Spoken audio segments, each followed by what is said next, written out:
I like it. Well, I'm in the middle of America. I'm in Kansas City, Missouri. It's great to connect with you. Thank you for taking a minute out today. My pleasure. So, before we get into your work and your esteemed professional career, I want to begin with 4 years ago, we were trying to figure out COVID and how long it was going to last and how it would affect us. And now that we're kind of out of the pandemic, how did you get through that time period and how did it change you? That's a great question, and I'm gonna get to it. But first thing I want to start with greetings. I love to do this because it just changes the energy, and I do this in my native language, Sure. and that is Dumelang, Dumelang, Lokai, and in direct translation it means agree. And since we are here at Neon Jazz, my question is: when you coming here, when you showing up, what is it that you are agreeing to? And lokai is where are you? More like locate yourself. Are you fully here or part of you is still stuck in some things?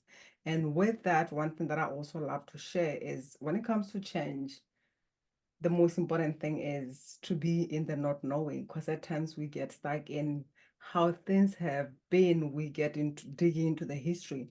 But even for this moment, can we show up differently? Instead of coming here with the I know, may we connect more to the body and allow the body to inform us. Sure. Yeah. And this also takes us back to the question that you asked, how did I get through with what I was going through?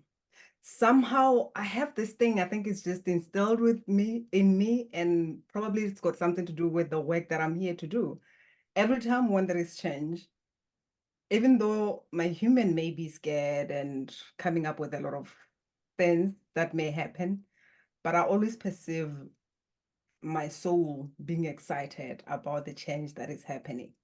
It's just something that I've witnessed while I was going through different circumstances. And for me, even the time of COVID, it was still that moment to say, what does this mean? And what's going to happen at the end of it? And there was a lot that was going on, but the most important thing was being present, being in the here. And now, of course, that's the only time that we had, the only time that we have is the present moment. So I got to stay in the present moment. And there was also a lot of shift in my life that I'll share some part of it or some of the things that I just went through, even through that, on top of the other transformation that I had, which also I would say at some point I perceived myself going through the dark night of the soul. But I went through so many dark night of the soul that I am not scared by going through one. But what I know is that at the end of that, I'm not gonna be the person I was before that happened. So for me, that's what makes me excited when I'm going through the shadow, when I'm going through some trials and tribulations. At the end of the day, I know that there is something that is emerging within me. So it's really about celebrating that evolution and transformation that we go through in life. And be more curious rather than, because at times we get stuck in what's going to happen. And when we do that, we can stuck in something that may not never happen, which is like more fear and all that. But the curiosity, which is part of my work, especially when I'm talking about bringing in the inner child, it's more, we are more intrigued. Like what's gonna happen? Like it's that inner child thing, that not knowing, but at the same time not being crippled by it. It's kind of like it's gonna be great. Either way, something good is gonna come out of it. But we may have to go through that time where things are dark. So curiosity is big when it comes to evolution. So I'm curious in your work and kind of your general philosophy on life. I've heard people tell me before, go in without expectation, meaning don't build up this idea of what you think's going to happen. Just go Yeah. into it with the idea that you're going to construct something that's going to be great. Is that kind of a cornerstone of what you're talking about as well? Yes.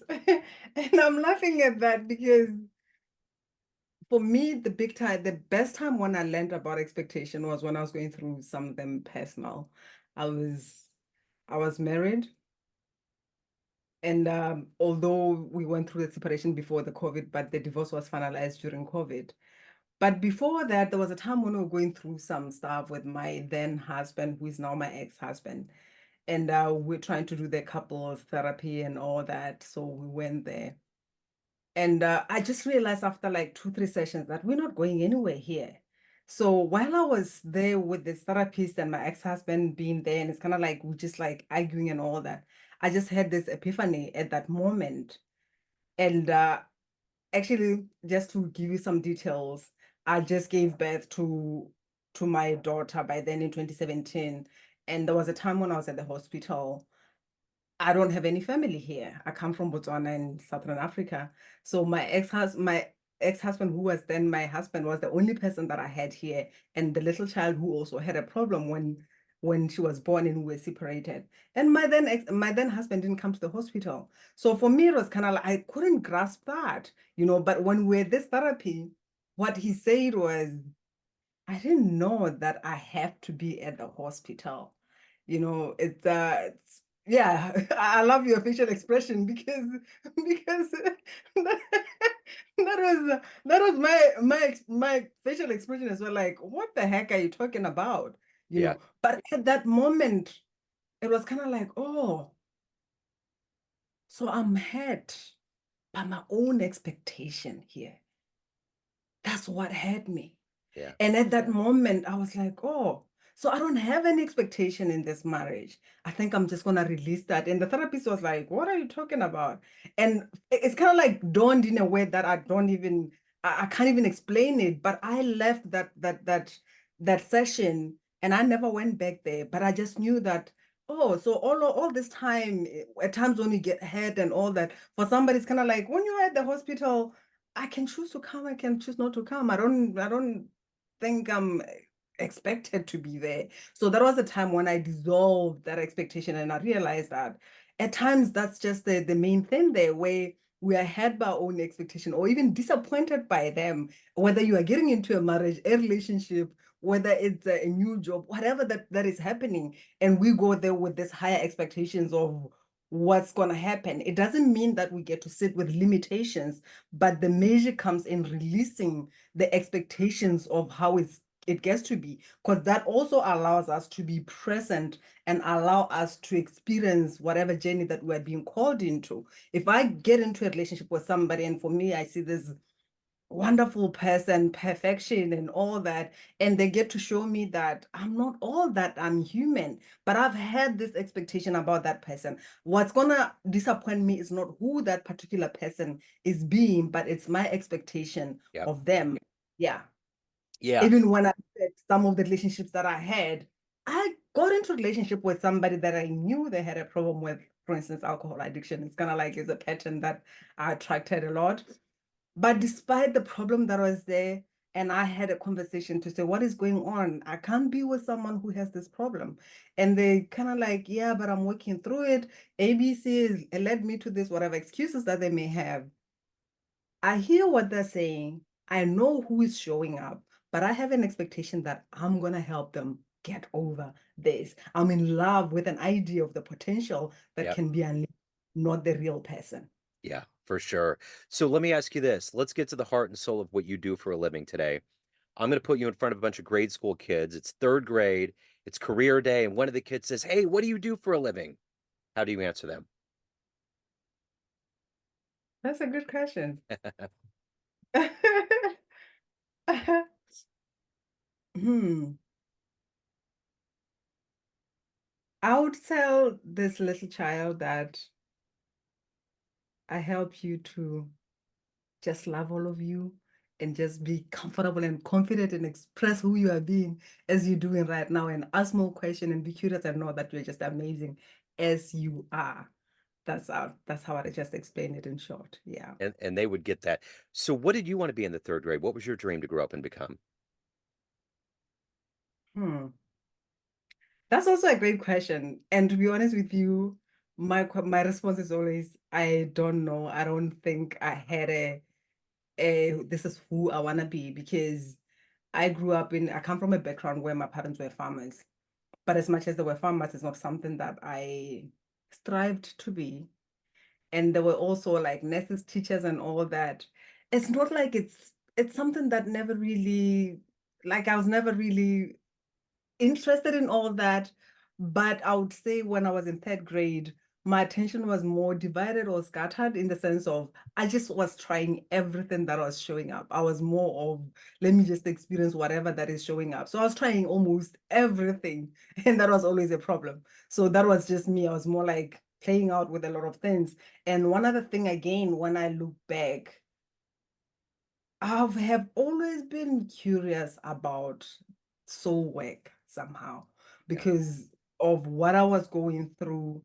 And for me, I still remember even like when I was like 7 years old, every time I meet some people, even if there's no words exchanged, I would sense some deeper sadness, some deeper grief. And I felt like somehow it's kind of like we are all lost. But what is the point of being here? Or where are we supposed to be if I'm feeling that feeling of being lost? So those are the questions that I kind of like had when I was that age. Even when I look at me doing a lot of things, yeah, it was more exploration, but on the other hand, it was like more the distraction from the sadness that I was feeling when I just like chose to be present and connect with other people. So that's where I was at that age. So there's this whole idea of nature and nurture.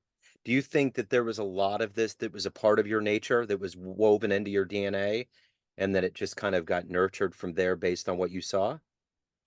Absolutely. I mean, when I just remember like the first conversations about my connection with, I would say beyond the beyond, whether it was through dreams or something, it was more when I had conversation and relayed my dreams or whatever experience I was having, the first response that I got was, "Oh my God, you're gonna be a traditional doctor," you know. But it was not like something that, oh, we need to nurture this. It was more like you have to go to church so that you don't become that. And that also left me with a lot of question marks. But why? But why? But why? You understand? Because I was like, if I'm meant to be that, why do they feel I have to go to church so that I don't become that? So I had lots of questions around it, of which for me as a child, it's kind of like I was going against everything that I was being told to do. So I was I was one of those people who, yeah, I was going against the whatever grains that were meant to be, who this is how we do things, this is how you get to be as a girl, as a woman. I'll do the opposite. So I went to church, of course, but on the other hand, it was not nourishing to my soul along the way I stopped, of which for my mom it was like a sad thing. And there were just a lot of things, even for instance, when I look at the dreams, which was more premonition dreams, where I get to see things before they happen. And that also left that kind of like imprint of, but why should you show me something if I can't do anything about it? So I was more like asking questions and being curious.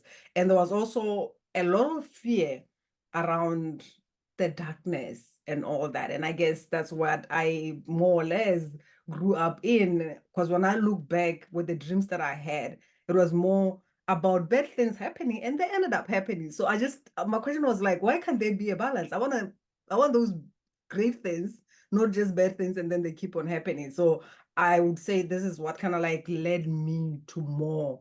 And I still remember as well, like one of the incident that is very clear, especially when it comes to dreams, because I was more curious about this. I remember I had a dream once and it was not complete. So the following day I was like, okay, so this is where we stopped with this dream. I want to see if it can continue. I want to know more. And then it continued that day. And then the third day, I was like, let's do it again. I want to have a third version or part three. And it happened again. So for me as a child, like I said, there is that curiosity, like something is going on here. There is something bigger than I or bigger than what we're being told. If I can ask question and also control dreams to that level where they can just happen in a row, as long as I'm willing and open to that. So there was more curiosity and wanting to know more answers to whatever that was happening around me. So, who has been kind of an inspiration or a hero for you in your life and your work? Hmm. I mean, when it comes to now, since I started doing this, I can call like the only lady that I comes to mind is Raquel. But growing up, I I don't recall anyone because what I know is that I went, like I said, I went to church. A lot of things were not in alignment with me. And when I talk about going to church, especially coming from a very traditional African background, what I found was more I would say confusion. And I'm still saying that in the sense of here we are talking about religion, here we are talking about the African tradition, and we kind of like take the best, I would say, things that are more oppressive to women, and we're using it against, because when I look at some of the churches that I went through, and these are the questions that I had at times, even with men who were leading in these churches. My question first thing was, why are the pastors or the leaders of these churches only men? You know, and it's kind of like that's how it has to be. And I said, what if God sent me as a woman to be a leader? What if there is a message that I'm here to deliver? So even with my question, a lot of people were pissed off with that kind of like, you child, whatever. So there was that. And even when I look at even like the roles that were just there for women at church, for me, it was kind of like, somehow I felt like there is something bigger than what the role of a woman defines. And I did not fit into that. So this is what turned me off when it comes to church. And even when I look at the whole marriage thing again, there was still a lot of chaos and women not following what they're really great at, their passion, and but it was okay. So I even when it comes to the whole thing of men can have many women and all that, there was just a lot of things when it comes to cultural rules, societal rule, expectations, and I was always against all of that. So I didn't know what my life was gonna look like, but on the other hand, being opinionated the way I was, one thing that I know is I was told that, oh, you'll never find a man, no one will be okay with you because you just like stubborn and all that. So I was like, okay, fine, if at all it leads to me being an old lonely woman, so be it. I'm willing to find out. Yeah. Yeah. So let me ask you this, in all the work you've done, what's been one of your favorite client success stories? Hmm. The favorite. There is many, but the one that kind of like stands out the most, I think it was like the first time that I got to experience that was when I connected with this other amazing woman. She had some physical issues, and when I met her, she was just kind of like, when somebody's just existing, not alive, you know. Yeah. And even when I was asking her questions about some things, she was just like not interested. And she was fully disconnected from herself. And at the same time, it was quite interesting of how the inner child came through. It's like I could connect with her and feel her and also connect with we're two, but it's like it was three aspects of us in that session. And the inner child, this woman's inner child, was hurting so badly that the emotions hit me, that I get to be the representation of that inner child. And it's kind of like I was holding a mirror, but being that inner child and having her look at herself. Look at me, look at how hurting I am. And it was like the full embodiment expression of that inner child, not just like talking about her, and at the same time stepping into her and also witnessing her where she's feeling, where this inner child was. So for me, that was like something magical, and she couldn't even resist or resent receiving what the inner child was bringing through her. By the end of the session, she was laughing, and she experienced what's possible for her when she allowed herself to feel and realize that even some of the things, the physical illnesses that she was going through, is because of the incident that happened. And for her to survive was to shut it off and move on with life. But on the other hand, the inner child was like, we're still stuck there. You can't move on because here we are still hurting. So are you willing to open up and embrace us and feel safe for us to be together and create together? So that is like what is coming through for me right now, but there's a lot of many different ones. Yeah. Yeah. So you have to steer your clients in a good direction for them.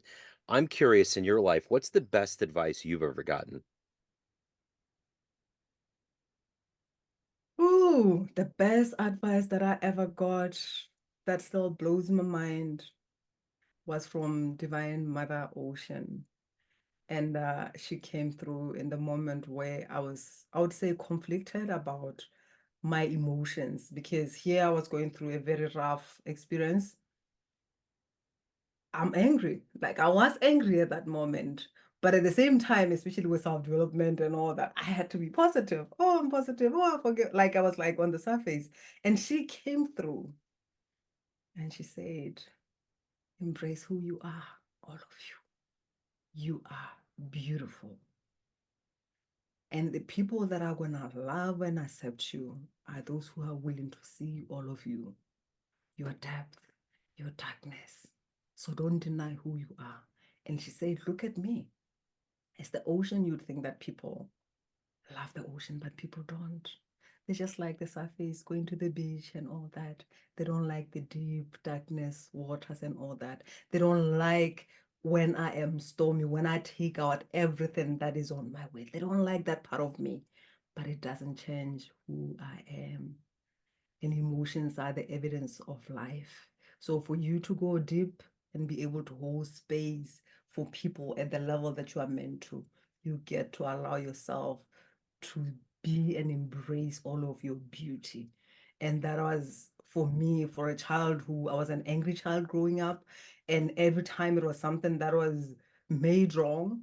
And I also, at times when I let things build, especially wanting to be loved and accepted, and then at some point I just lose it and blow up, and then from there I go into the guilt, so I still get stuck, guilt, anger, and the in between, the nice person and all that, but yet I know that I'm not being and expressing how I feel. So that was like the first time that I got to be given a permission to be me and say there is beauty in all of you. And that was also something that also at that moment, because there was a transmission that was even happening, I've never felt overwhelmed by emotions because I'm not resisting and pushing them away. I'm allowing them to come through and express. So for me, that is like the best message that I ever got. And I believe anyone who is listening, if they can just take this and run with it and Yeah. just find in who they are and all the emotions rather than chasing the toxic positivity and allow themselves to feel, it's magical.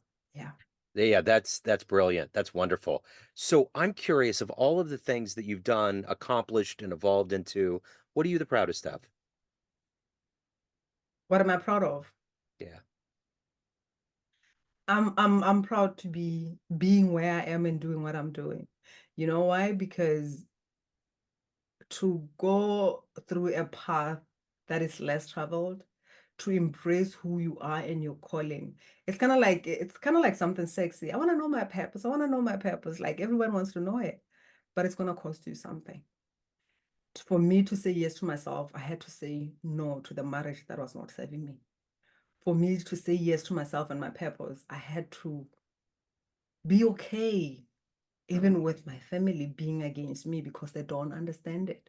They know what they know. And for some, when they look at me, it's kind of like, she's crazy, she's a satanist, she's whatever, because this is something that has never been embraced. But I'm okay because I'm at a point where I don't need anyone's approval, but I know what my heart is calling forth. So for me to be here saying yes to myself and doing something that is so nourishing, fulfilling.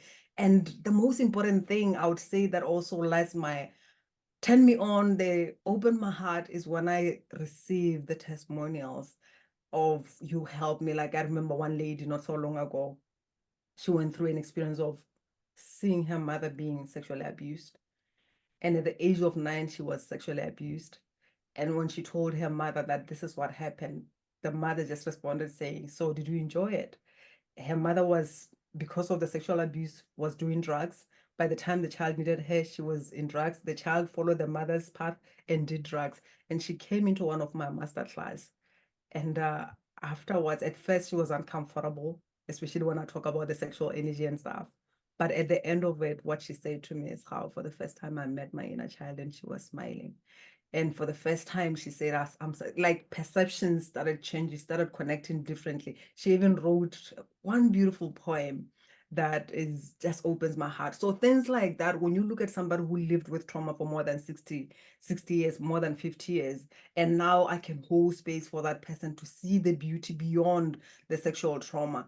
It's something that I can't trade it for maybe the accounting job that I did, no matter how much it was paying, I was receiving money, but at the end of the day, I was dead to myself. So at times that's what it takes. And I'm grateful to be the first one in my lineage to do things that were never done. So there's just a lot of great things that comes with Yeah. that. Yeah, certainly. So at the end of the day, everyone has a perception of you, family, friends, clients, but you run the show.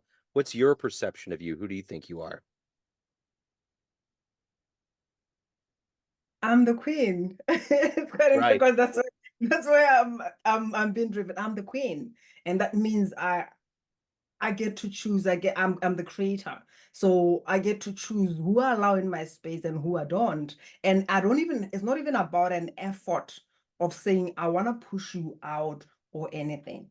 I get to be myself when I get into a room. I don't ask for permission. I'm unapologetic. I'm extraordinary. And I accept that whether for somebody it's kind of like you are weird, for me it's being extraordinary. Because the truth of it is if I chose to fit in, if I chose to be normal like everybody, I would have lost myself in that crowd, in the forest, just like everybody. So that's who I am. I'm the queen, and I get to decide just by being me. Those who are not in alignment will move on, and I move ahead with conviction.